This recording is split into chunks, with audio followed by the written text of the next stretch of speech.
Bonjour à tous, bonjour à toutes. Nous poursuivons l'analyse du glossaire du cercle du renouvellement constitutionnel en étudiant aujourd'hui le terme oligocratie que va nous présenter Jean-Charles. Pas Jean-Charles, Christian en premier, s'il vous plaît. Moi, je propose de laisser la place à Jean-Charles, parce qu'il piaffe. Bon. Ah, il piaffe, Jean-Charles? Si. Il piaffe d'impatience, parce que déjà, il veut mettre en cause l'intitulé. Ah. Bon, comme tu me donnes la parole, je ne sais pas si je vais décliner tout ce que j'ai à dire, mais enfin, dans un premier temps, je vais donc manifester le fait que parler d'oligocratie sans point d'appui ou sans élément de comparaison, etc., c'est quand même difficile de parler de l'oligocratie sans parler d'une part de la démocratie et d'autre part de l'autocratie. Voilà, l'oligocratie est un point intermédiaire entre les deux notions. Enfin, voilà, il y a beaucoup d'arguments qui peuvent le dire. Et donc, si je peux tout dérouler, il y en a 2 pages, et autrement, je peux vous dérouler tout simplement là la définition que j'en ai. Peut-être que ça va vous mettre la puce à l'oreille. L'oligocratie. C'est le but du glossaire, hein, c'est de donner sa définition. Oui, voilà, le but du glossaire, mais voilà. Alors, l'oligocratie est le système d'organisation politique universelle des sociétés humaines uniques et indépassables. C'est-à-dire que j'affirme que l'oligocratie est le seul système d'organisation politique des sociétés humaines et que les autres ne sont que des déclinaisons de l'oligocratie, et c'est le sujet de mon exposé si j'ai la possibilité de le décliner. Voilà. Oh oui, vas-y, décline. Ah, je décline. Bon, alors, donc, l'oligocratie… Faisons un tour, c'est mieux. Après, voilà, on peut juste… Christian est taquin aujourd'hui. Faisons un tour de la définition. Allez, vas-y, décline. Christian, allez. Décline. Écoutez, comme vous voulez, d'accord. Hein. Ah bon. Bon, alors, donc, apparemment… d'entrée du dispositif du glossaire, quoi. Moi, je préférais qu'on donne chacun sa définition. Vas-y, alors, Luc, donne ta définition, alors. Bon, moi, je n'ai pas de définition particulière. Moi, je reprends, je dirais, la définition de Wikictionnaire, forme de gouvernement où l'autorité est entre les mains d'un petit nombre d'individus. Voilà. Donc, ça se voit en opposition, évidemment, avec monocratie, donc une seule personne qui gouverne, et démocratie, où tout le peuple gouverne. Voilà. Donc, c'est tout. Pour moi, comme définition. Je noterai juste que c'est très proche du terme oligarchie, hein, qui est plus courant qu'oligocratie. Ah bon, oui. Christian, pour une définition. Alors, définition. Oligocratie, système politique dans lequel le pouvoir est exercé par un nombre restreint d'individus. Bien. Bon, bah écoutez, Donc, on est tous d'accord sur la définition. Ah non. Déjà bien. Non, enfin, disons que effectivement, ça peut être la définition, mais moi, j'ajoute que c'est le seul système ah oui, non, mais ça d'accord. Voilà, après, c'est déjà une appréciation, je dirais. Voilà, si vous voulez. D'accord. Ah oui. Bon, ben voilà, l'émission peut se terminer là. On est content. Oui, de toute façon, c'est Christian qui fait le montage, mais moi, je couperais, si j'avais le montage à faire, j'arrêterais à ce niveau-là. D'accord. Bien, alors, donc, je vais décliner ma petite réflexion qui s'appelle mathématiques du pouvoir. Voilà, mathématiques du pouvoir, c'est-à-dire, donc, on a vu que oligo veut dire peu, voilà, et donc, c'est un petit nombre d'individus qui détiennent le pouvoir. Hein. On pourrait penser, avec la définition oligocratie, que pouvoir d'un petit nombre d'individus, ça pourrait être la sommation de la sommation du pouvoir de chacun des individus et on arriverait à un pouvoir relatif, etc. Mais non, là, c'est dire que c'est un petit nombre d'individus qui tient tout le pouvoir. Donc ensuite, bon, il y a l'oligarchie, dans ce que j'ai écrit, c'est l'oligocratie, mais ça désigne aussi le groupe du détenteur du pouvoir qui s'appelle les oligarques. Donc d'un côté, on a le système qui est oligocratie, et le groupe des oligarques qui est l'oligarchie. Mais des fois, on lie les deux et on utilise oligarchie pour oligocratie. Donc voilà, ça c'est pour que lorsque j'utilise le terme dans un sens ou dans un autre, on voit que voilà, les deux définitions, à quoi ça correspond. Donc je vais aller vite. Donc les oligarques, donc il y a des oligarchies qui sont plus ou moins spécifiques. Donc l'aristocratie, Aristo, les meilleurs, plutocratie, Plutos, la richesse. Kakistocratie, j'ai trouvé ça. Donc c'est les pires, le pouvoir des pires, des incompétents, et il y a une certaine littérature qui est en train de se développer autour de ce terme. J'ai vu que c'est. Enfin, je vous invite. Non, je t'arrête tout de suite. Pas de polémique avec le gouvernement. Oui, voilà, exactement. Oui. Bon, et évidemment, derrière, on a l'idiocratie qui n'est plus une racine vraiment. Enfin, oui, c'est une racine grecque puisque idiotesse existe. Donc voilà, pouvoir des idiots, des imbéciles. Donc, l'oligarchie fait l'objet d'une défiance quasi générale en raison de sa non-représentativité. En conséquence, quelles que soient les décisions qu'elle peut prendre, bonnes ou mauvaises, ces dernières seront perçues comme illégitimes. Conflits et prise illégale d'intérêt, corruption, vol, trafic d'influence, népotisme, favoritisme sont les soupçons, les accusations, les condamnations les plus portées à l'encontre des membres d'une oligarchie.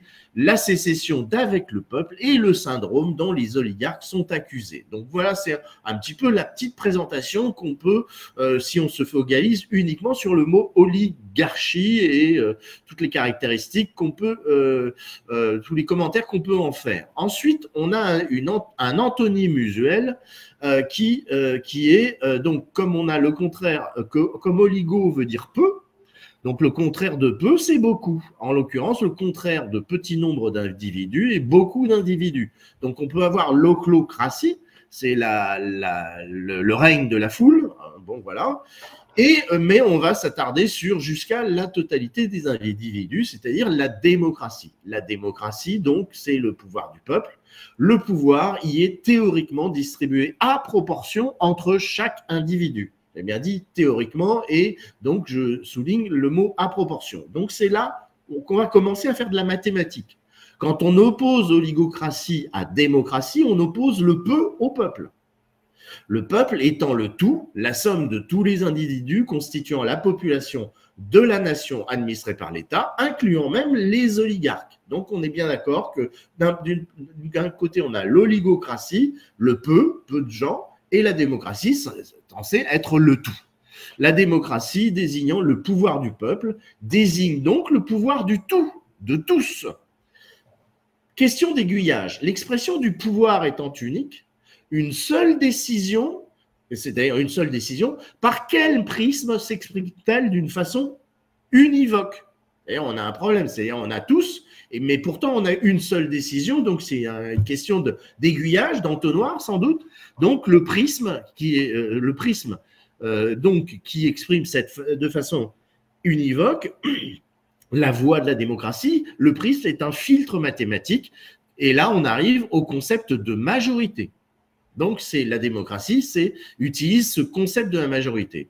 En choisissant d'opposer oligocratie à démocratie, plus encore que de réduire le pouvoir d'un petit nombre d'individus au profit de celui d'une totalité, on assigne à ces petits groupes d'individus, prétendant au pouvoir ou pas, la qualité de minorité. Donc on a minorité face à majorité. Passer d'une oligocratie à une démocratie consiste donc à transférer le pouvoir d'une minorité à une majorité.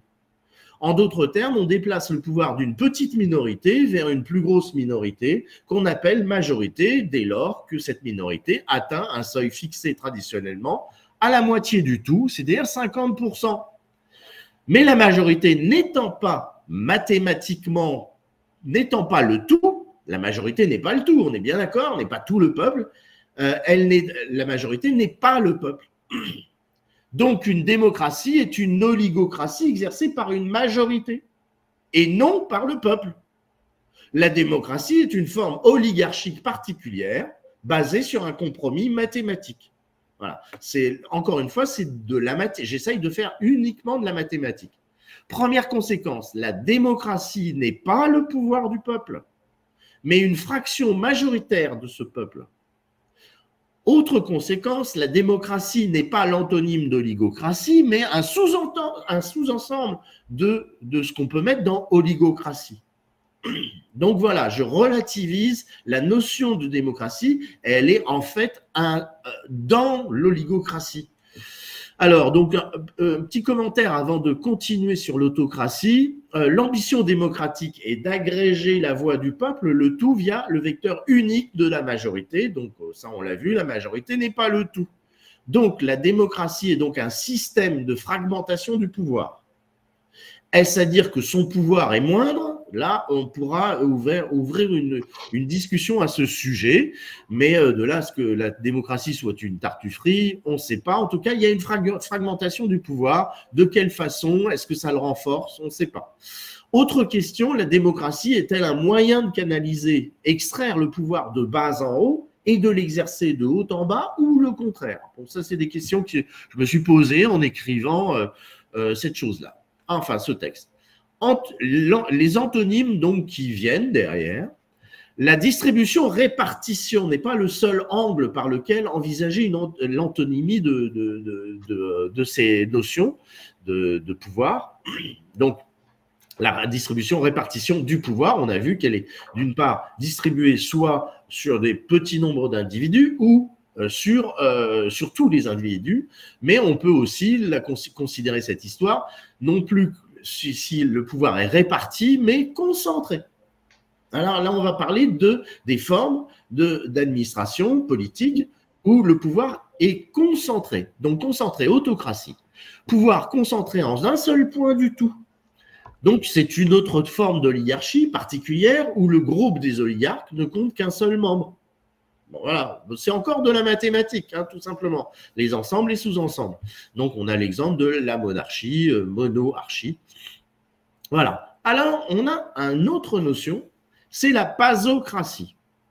Le pouvoir de chaque individu, du grec pas, chacun, c'est le singulier de pan, qui est tous, pan germanique, etc. Donc, c'est cette racine-là, kratos, pouvoir.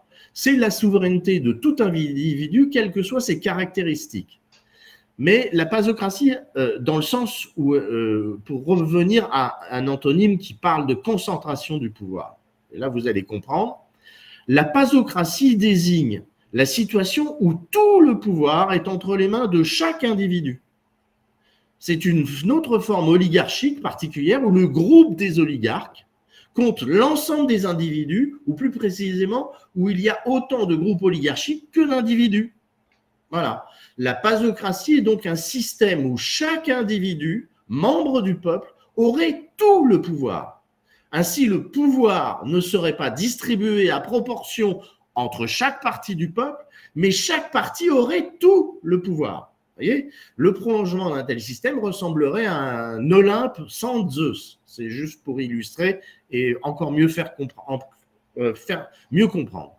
J'arrive à la fin de cette démonstration mathématique. L'acratie, l'anarchie, la démocratie directe sont des formes amendées de la pasocratie.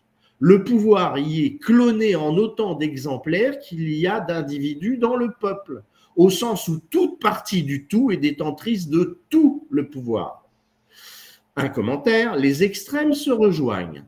En pasocratie, une personne est détentrice de tout le pouvoir. En autocratie, une seule personne détient tout le pouvoir. Or, les personnes sous système pasocratique se trouvent dans la même situation que l'autocrate. Dans les deux cas, chacun détient tout le pouvoir. En conséquence, en acratie, en anarchie, en démocratie directe, chaque citoyen est un autocrate. Voilà. Donc là, on a donc cette mathématique qui nous amène à considérer quand même que l'oligarchie est quand même assez présente partout, puisque chacun des systèmes est une déclinaison de l'oligarchie. Alors, par cette boucle extrême, les extrêmes se rejoignent. On voit que le seul mistigris de l'affaire, c'est le pouvoir. La seule question qui vaille est de savoir ou être conscient de qui le détient. Alors, on voit donc autocrate unique ou despote multiple, démocrate jongleur d'artifices majoritaires ou club de potentats, nulle liberté, nulle justice, nulle justesse, nulle sécurité ne seront jamais garanties. Le pouvoir ne sera jamais entre de bonnes mains, le système politique sera toujours oligarchique. Pour survivre, il faut l'admettre, il s'agit soit d'assumer les compromis et subir cette mathématique du pouvoir, soit d'opérer une sécession radicale et individuelle et finir ermite dans les bois. Donc, une fois admis que le système sera, quoi qu'il arrive, oligarchique et que le pouvoir sera détenu par des oligarques, la question c'est qui sont les oligarques? Et donc, deux options, soit ils s'imposent, soit ils sont choisis. C'est là qu'interviennent sans doute les objections qui ont germé dans votre esprit au cours de cette lecture. Donc, soit ils s'imposent, soit ils sont choisis. Ils s'imposent. Nous avons affaire à une oligarchie autoritaire, la personne ou le groupe dirigeant pouvant être bienveillant ou pas, leur caractéristique principale étant qu'ils n'interagissent pas ou peu avec le reste du peuple. Ils décident tout seuls, ils font leur cuisine tout seuls pour tout le monde. S'ils sont choisis, nous avons affaire à une oligarchie élective. À ce stade, l'artifice mathématique mis en œuvre en démocratie semble rassurer la plupart des individus ou au mieux passer pour un pis-aller. Mais il est toujours question d'une oligocratie dont les dirigeants sont désignés par la majorité. Donc après, j'ai un petit paragraphe qui explique que, et c'est pour la fin, l'expérience enseigne que l'épure recherchée, administration vertueuse, par l'exercice électoral s'érode à mesure que l'an zéro s'éloigne. Les oligarques font leur nid et quelques générations plus tard, les procédures électives, participatives, holacratiques sont perverties. Et les caractéristiques primaires de l'oligocratie reprennent leurs droits. D'artifice mathématique en compromis statistique, le club plénipotentiaire se reconstitue inexorablement. Seule l'assiduité et le zèle des citoyens contrecarrent les imperfections du système et endiguent ses dérives ainsi que l'organisation en réseau de contre-pouvoirs aussi. C'est pas que l'assiduité et le zèle des citoyens, mais l'organisation en réseau des contre-pouvoirs peut contrecarrer ces dérives. Seuls les ermites ont le droit de déserter la procédure électorale. Ceux qui restent doivent assumer le pis-aller auquel ils se soumettent. Et c'est donc la conclusion que j'ai, c'est en définitive, et je constate à travers ce petit exposé que l'oligocratie est le système d'organisation politique universelle des sociétés humaines, unique, éteint et indépassable. Voilà, j'ai fait mon petit exposé. Merci beaucoup. Christian, j'imagine que tu as plein de choses à dire. Alors, je vais... oui, merci, je vais prendre la parole. Et puis... Donc, faire des commentaires sur ma définition de l'oligocratie.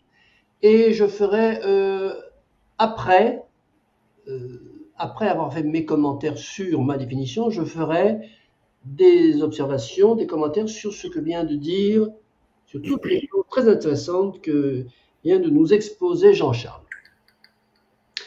Alors, oligocratie. Nous parlons de l'oligocratie, hein. Voilà. C'est un mot qui n'est pas répertorié par le dictionnaire. Larousse, Robert, ou tout type de dictionnaire, wiki, hein. Il renvoie à oligarchie.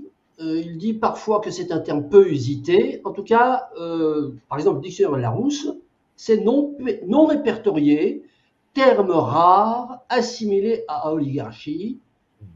Et là, on a un système politique dans lequel le pouvoir appartient à un petit nombre d'individus. Donc, d'emblée, si on a pour objectif d'étudier le mot oligocratie, on en vient tout de suite à se poser la question, est-ce que oligocratie et oligarchie, c'est synonyme? Bon. Alors, on va voir ça. Alors, la mise en perspective avec monocratie et démocratie, bien entendu, elle est intéressante dans le cadre de l'étude que je vais faire, qui va être surtout étymologique.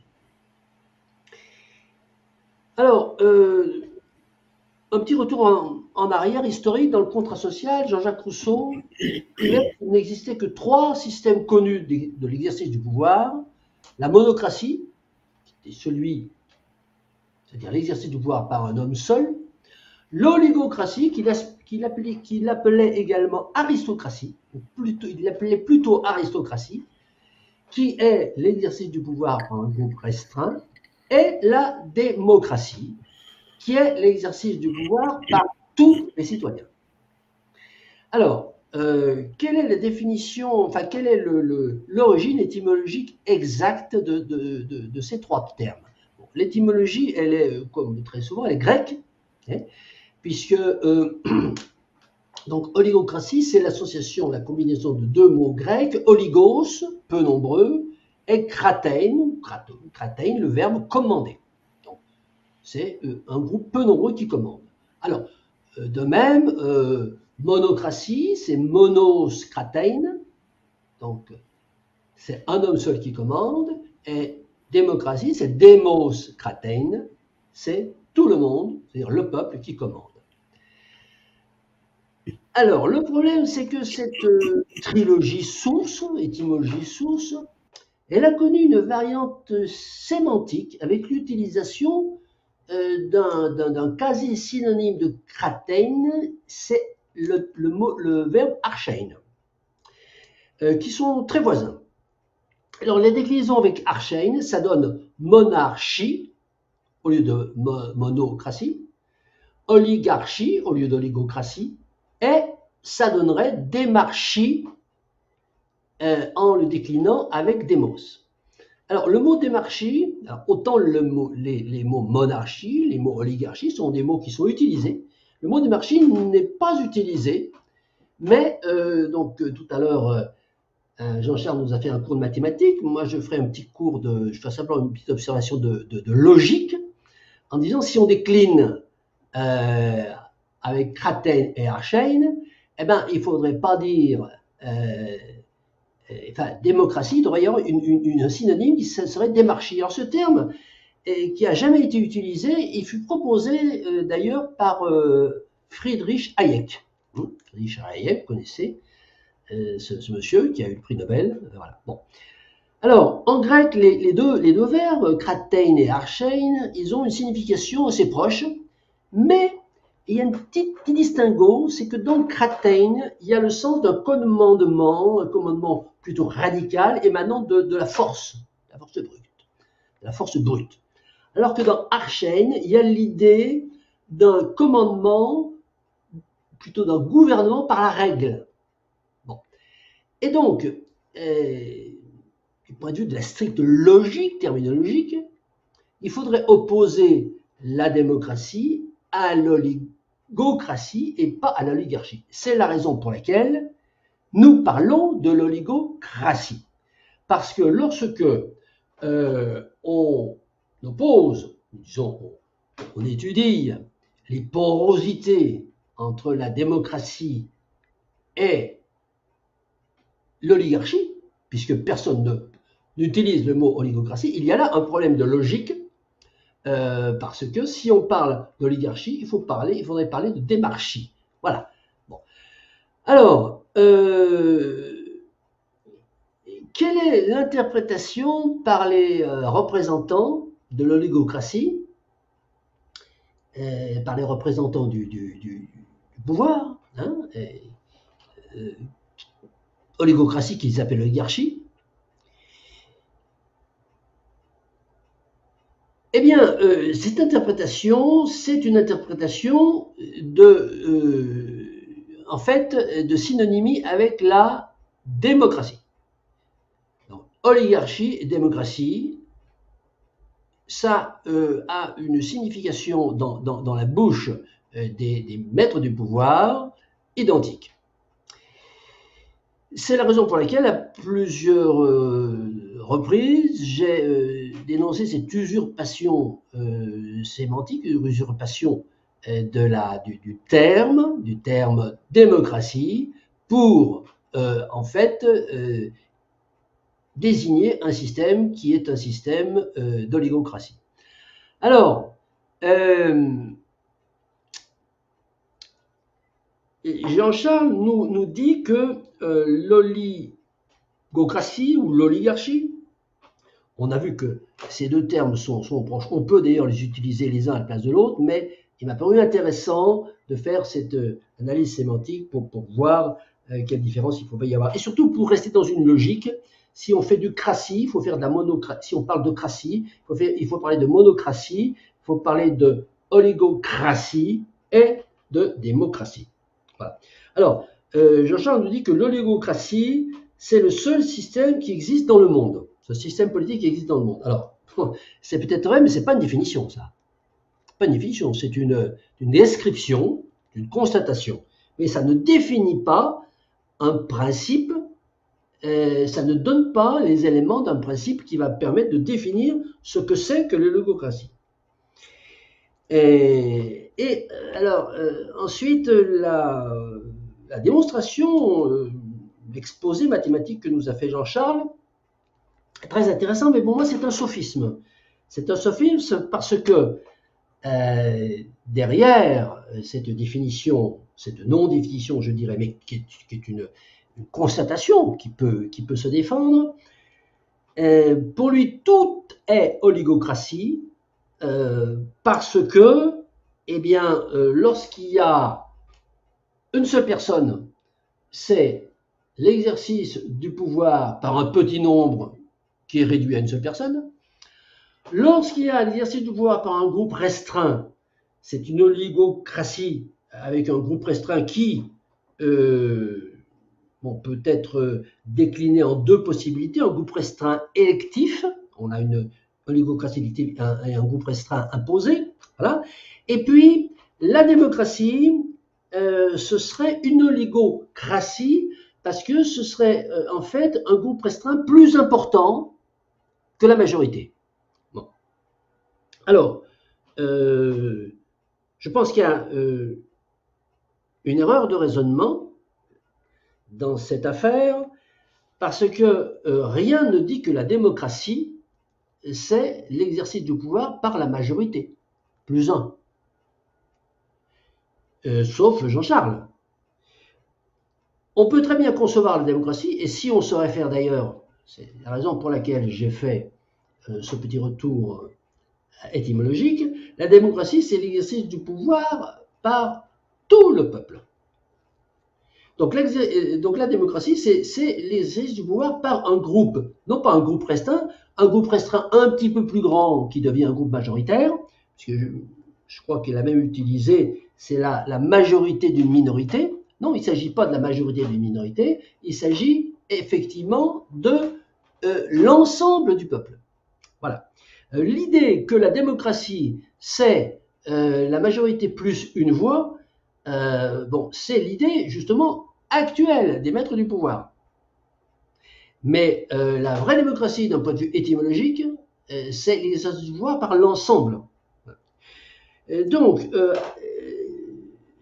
finalement, on s'aperçoit que la définition, enfin l'exercice auquel nous sommes imposés, de donner une définition au mot oligocratie, nous permet de mieux distinguer les différents types d'exercice du pouvoir et les dérives, les hold-up qui ont pu être faits par rapport à donc ces termes de monocratie, oligocratie et démocratie. Merci Christian. Bon, conformément à mon habitude sur le glossaire, je ne vais pas m'étendre. Je dirais juste que, d'un point de vue très global, bien très global, je suis plutôt d'accord avec Jean-Charles. Et puis, je pointerai juste que ce que nous semble dire en tout cas Christian, ça voudrait dire que, effectivement, si démocratie, ce n'est pas forcément la majorité, ça veut dire qu'il faut que tout le monde soit d'accord. Là, on passe dans une autre dimension, je crois. Jean-Charles.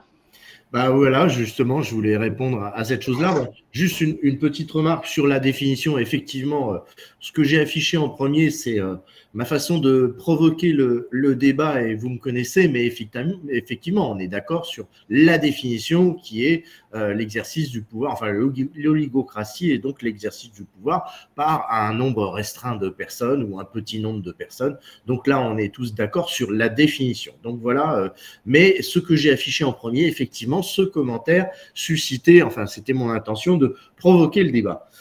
Ensuite, oui, effectivement, là, disons que toute la petite démonstration que j'ai faite, qui peut paraître même évidente après coup, sur le fait que tout est oligocratie et est une déclinaison de l'oligocratie, pour moi, c'est non seulement de la mathématique, ça sonnait bien, mais c'est aussi surtout de la logique. Voilà. Mais effectivement, Christian dit que la démocratie est le pouvoir du peuple et effectivement le pouvoir exercé par tout le peuple. Ben voilà, c'est toute la problématique de nos sociétés humaines et je pense que Luc en est d'accord dans sa petite remarque. Effectivement, il est impossible, pratiquement impossible, de considérer que la décision démocratique émanerait de tout le peuple. Elle émane d'une majorité, qu'elle soit de 50% ou dans certaines assemblées des 3/5 comme le Congrès français, etc. Enfin bon, il y a différentes administrations et définitions différentes façons d'extraire une décision d'une assemblée, d'un groupe d'individus. Le processus démocratique définit des seuils. Le seuil usuel est de 50%. D'autres seuils sont définis dans d'autres assemblées, même pas populaires, hein, chez le notaire ou je sais pas, dans les conseils d'administration. Mais toujours est-il que, en général, de toute façon, c'est une proportion du peuple qui est amené à se mettre d'accord pour qu'une décision émerge. Mais ça n'a jamais été le pouvoir, enfin l'expression de tout le peuple.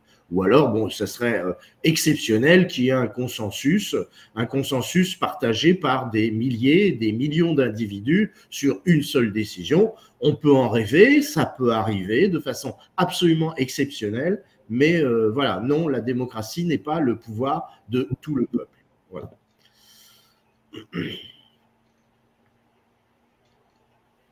Alors, juste deux petites remarques avant de repasser la parole à Christian. Je suppose qu'il a des choses à dire.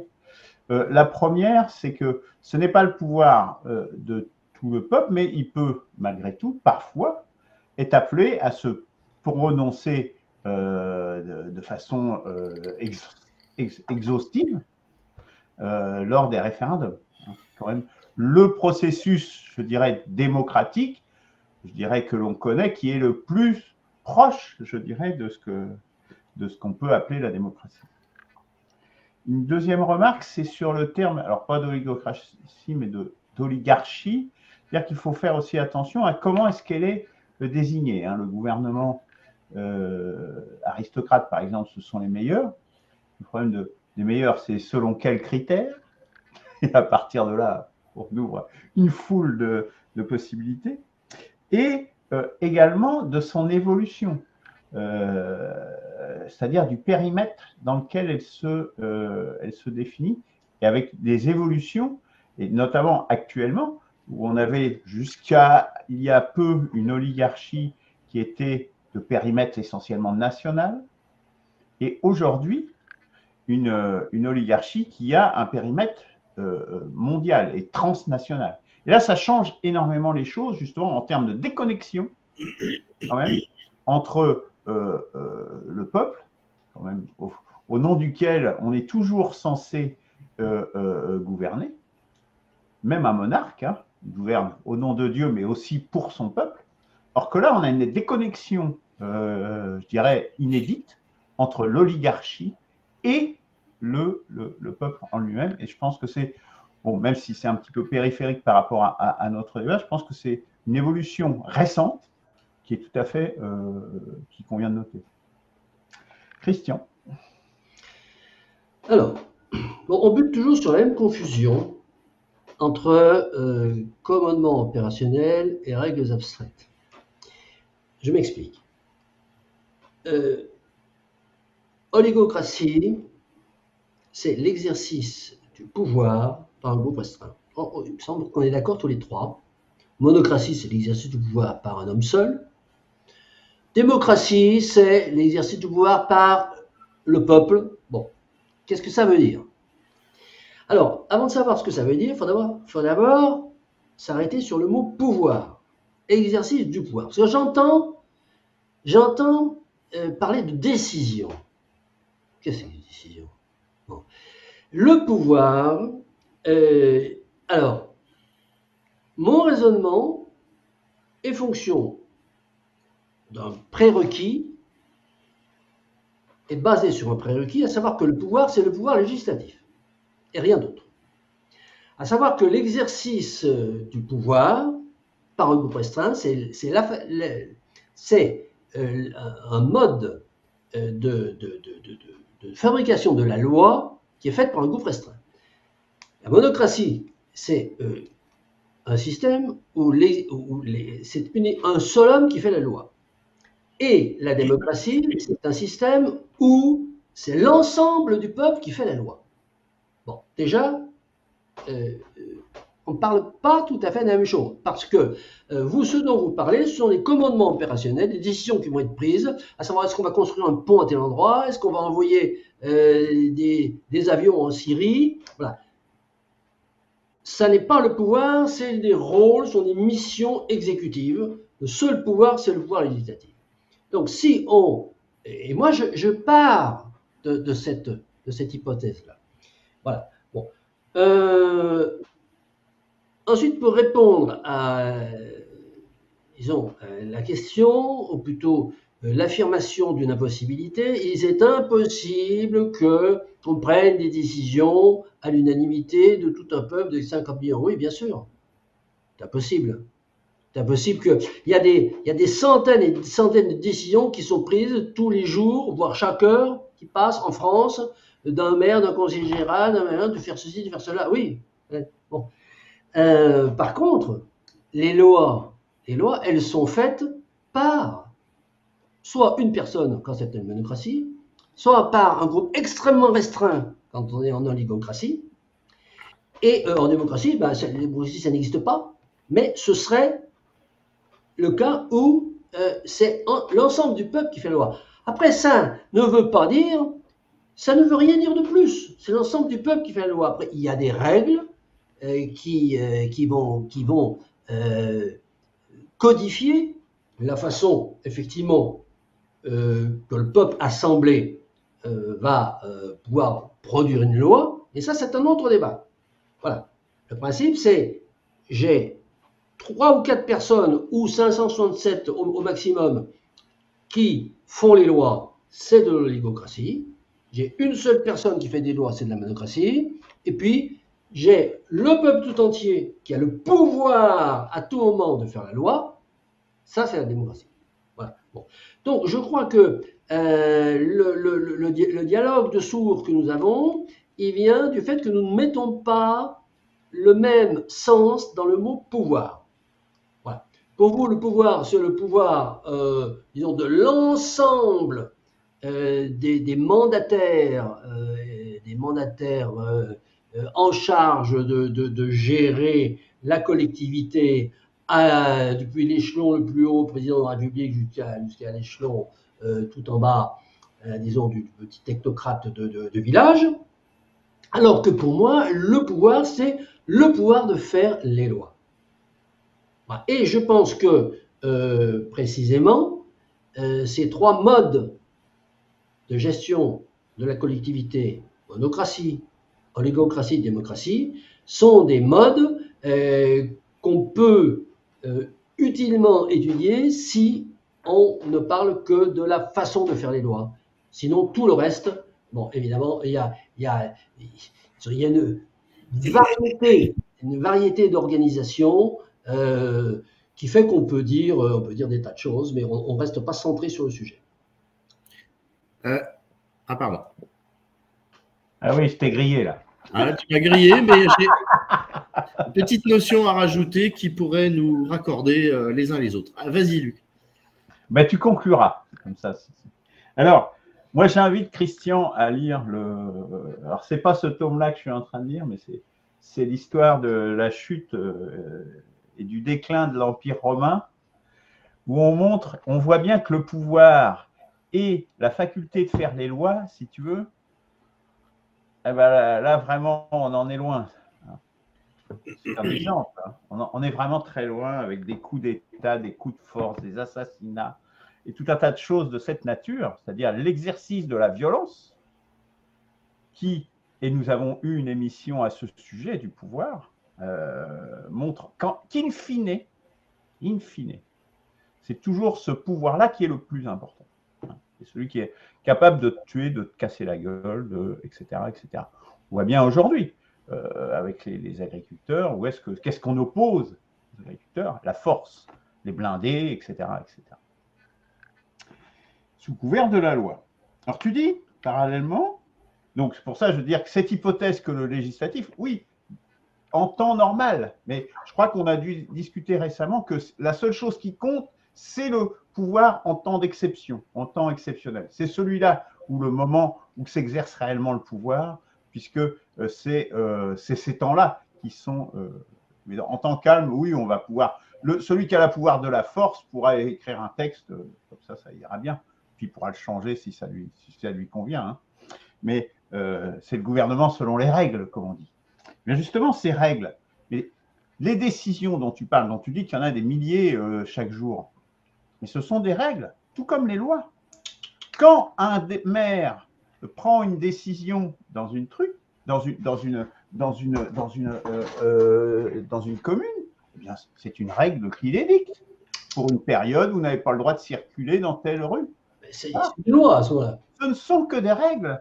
Et donc, tout ça, ça relève de la même chose, c'est-à-dire du pouvoir coercitif ou d'attribuer tel budget à telle chose ou à telle autre. Ce sont aussi des règles d'attribution du budget. Donc, moi, je vois bien, enfin, bon, on aura peut-être l'occasion d'en débattre en détail, mais faire cette distinction entre les règles et les lois, les deux sont des règles, et les décrets, etc. Je crois que c'est un petit peu artificiel et aboutit dans un système que l'on voudrait en démocratie directe totale, à avoir une administration pléthorique et, en définitive, qui soit, elle, une nouvelle oligarchie qui exercerait le pouvoir. Et j'ouvre le débat, mais nous aurons l'occasion d'en discuter par ailleurs. Jean-Charles, là, pardon. Oui, enfin, bon, donc la nuance pour répondre, enfin, que Christian utilise pour répondre, soit d'un côté, il avance la loi et il achoppe sur le terme décision, qui est une déclinaison que j'ai utilisée pour exprimer l'exercice du pouvoir, la prise de décision, qu'elle soit légale, autoritaire, etc. De toute façon, c'est une expression de pouvoir que de prendre une décision. En fait, le pouvoir, c'est le pouvoir de prendre une décision, qu'elle soit légale, légiférante, enfin issue de la loi ou d'un décret ou quoi que ce soit. De toute façon, le pouvoir, c'est l'expression d'une emprise sur le réel à travers une décision, une action. Enfin voilà, bon, pour moi, c'est vraiment ça. Mais on peut effectivement essayer de décliner la chose autour de la notion de loi, mais ça revient malgré tout au même. Une fois que la loi est écrite, c'est une prise de décision d'une assemblée ou d'une seule personne. Enfin, on a vu le spectre des capacités de pouvoir attribuées aux uns et aux autres. Donc, voilà, de toute façon, une loi, c'est aussi c'est une décision qui est élaborée par soit une seule personne, soit par tout le peuple, soit par quelques personnes. On en arrive toujours au même. Et puis je voulais juste, avant de conclure, te dire, oui, tu parlais de, en fait, c'est l'état d'urgence, c'est la personne qui a le pouvoir en temps d'état d'urgence qui est le véritable potentat, voilà, et on le voit par les décisions que tente d'imposer, enfin, l'OMS, c'est-à-dire l'OMS aurait la capacité à travers une loi internationale de décréter de l'état d'urgence, l'état de pandémie, mais aussi même des choses sur l'environnement, etc. Et on voit qu'à travers cette décision, certains commentateurs ont fait le même commentaire que toi, Luc. À partir du moment où on a l'état d'urgence, on a la possibilité de décider en temps d'état d'urgence, eh bien, on a tout le pouvoir, puisqu'il suffit simplement de le décréter et on se retrouve à la tête de ce pouvoir. Enfin, donc voilà, ça c'était un commentaire où je voulais marquer mon accord avec toi, Luc, et je voulais juste conclure, enfin peut-être que vous rebondirez, sur la notion de consentement, comme le consentement à l'impôt, etc. C'est-à-dire que j'ai dit que non, la démocratie n'était pas le pouvoir de tout le peuple, c'était le pouvoir de la majorité. Donc Tocqueville explique très bien que la démocratie, c'est la dictature de la majorité. Enfin voilà, donc ça retrace un petit peu la même histoire. Mais en fait, dans une assemblée, si on siège et un peuple, des citoyens acceptent des règles du jeu, il s'agit d'un consentement. C'est-à-dire que lorsqu'on va voter au cours d'un référendum, tu en as parlé, Luc, eh bien, on prend le risque, effectivement, de ne pas avoir son bulletin. Imaginons qu'on vote non, on prend le risque que ça soit le oui qui l'emporte, et inversement. Donc, on joue le jeu. Donc, effectivement, d'une certaine façon, la porte de sortie de ce dilemme, c'est le consentement citoyen de la population à ces règles du jeu, à ces règles démocratiques. Donc, en cela, on peut espérer dire que la démocratie, c'est le pouvoir du peuple, mais un peuple qui a consenti que la majorité puisse emporter la décision ou écrire la loi, etc. Et le verrou de tout, et la porte de sortie de toute cette histoire, c'est le consentement implicite des citoyens qui participent de la démocratie. Voilà. Christian, est-ce que tu veux rajouter un mot ou pas? Je pense que c'est un dialogue de sourds, parce qu'en fait, depuis le temps qu'on débat de cette affaire de pouvoir, voilà, je pense qu'on n'est pas d'accord. Il y a eu suffisamment de débats là-dessus pour chacun s'est exprimé. Je veux dire simplement deux choses. Lorsque tu dis le seul pouvoir qui compte, c'est le pouvoir quand il y a les chars et tout. Nous parlons, nous étudions l'état de droit. Alors évidemment, lorsqu'on n'est plus en état de droit, lorsqu'on est en état de guerre, ou lorsqu'on est en état de barbarie avancée, ça va être la loi du pouvoir. C'est même pas la peine de discuter, c'est pas intéressant. Ce qui est intéressant, c'est on étudie l'organisation sociétale et on voit quels sont les modes d'exercice du pouvoir dans le cadre d'un état de droit. Bon, c'est pas la peine de m'opposer que c'est le pouvoir de la force qui est toujours le plus fort, parce qu'effectivement, lorsqu'il y a une guerre, c'est le plus fort qui gagne. Bon, alors, ça ne sert à rien de parler de ça. Ensuite, deuxième chose, cette distinction entre loi et décision, ça n'est pas une nuance, comme le dit Jean-Charles, ça n'est pas une nuance, c'est le fondement de tout. C'est le fondement de tout. Bon, c'est-à-dire que tant qu'on n'est pas capable de comprendre la différence qu'il y a entre une loi, c'est-à-dire une règle coercitive, et une décision d'un représentant de l'exécutif, bon, c'est sûr que la discussion n'est plus possible. Lorsque j'entends dire que quand un maire décide d'affecter un budget à l'école primaire du coin, c'est une loi, ça n'est pas une loi. Bon, les décisions, les dizaines et les centaines et les milliers de décisions qui sont prises de ce genre-là en France, sont des décisions qui sont prises dans le cadre de la loi. C'est-à-dire que si un maire, je vais reprendre cet exemple-là, si un maire décide d'affecter X dizaines de milliers d'euros à l'école maternelle du coin, hein, c'est qu'il a le droit de le faire, c'est que la loi lui permet de le faire. S'il décide de construire un pont quelque part, c'est qu'il peut le faire. Bon, si la loi interdit quelque chose, hein, eh bien, l'agent exécutif, qu'il soit préfet, qu'il soit maire, qu'il soit technocrate ou autre, ne pourra pas le faire. Bon, sauf à violer la loi, là c'est un autre débat. Voilà. Bon. Donc c'est cette différence fondamentale entre loi qui va permettre les commandements opérationnels, parce Vous parlez de règles, hein. Ce n'est pas de règles. Moi je ne parle pas de règles, je parle de loi. Ah.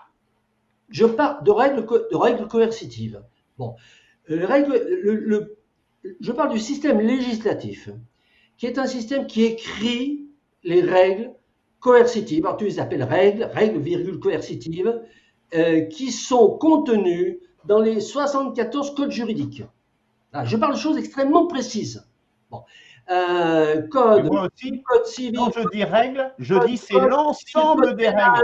Code, commerce, décret, code, etc., etc. Tout aussi il y précis. a un ensemble de lois qui sont des règles abstraites, qui sont écrites, qui sont produites d'une part l'Assemblée nationale, environ 10%, et à 90% qui sont produites par des préfets, des maires, des ministres, des technocrates, etc. Tout ça, c'est inscrit dans les codes juridiques.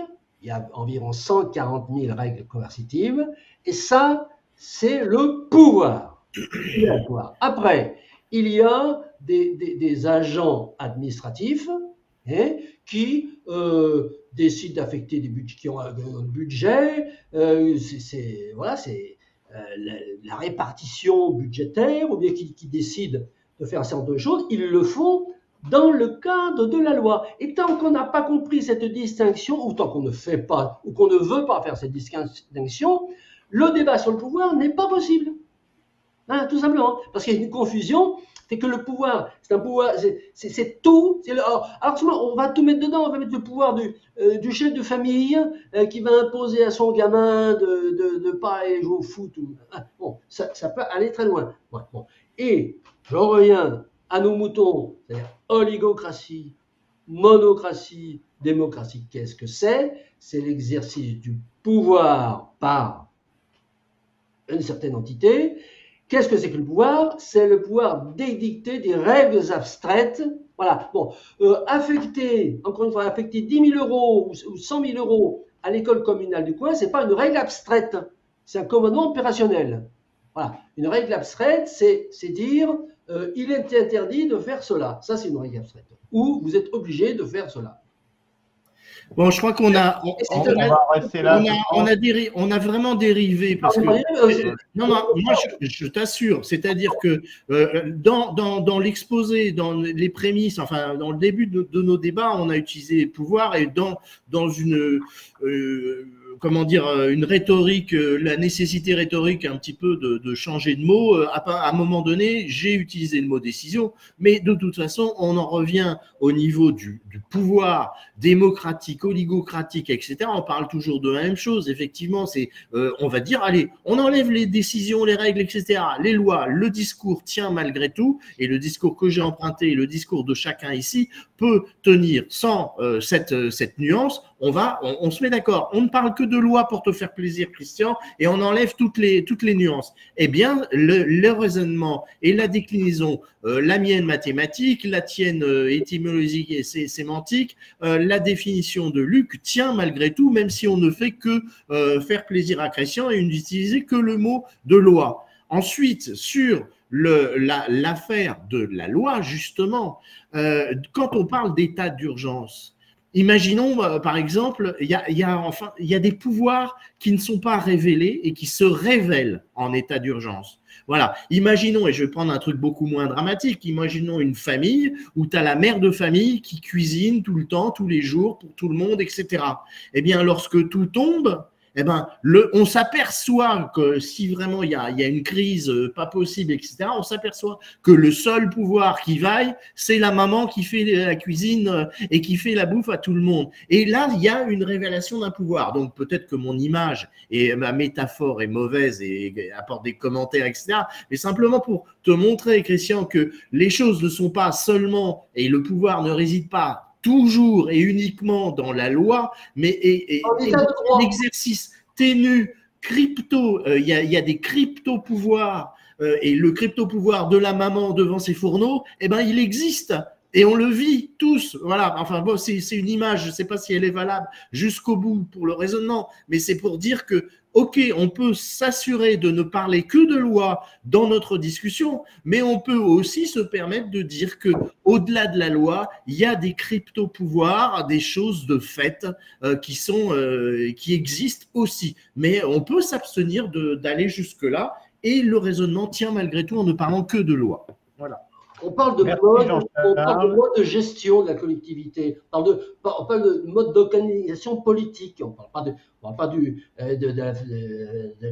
la mère de famille.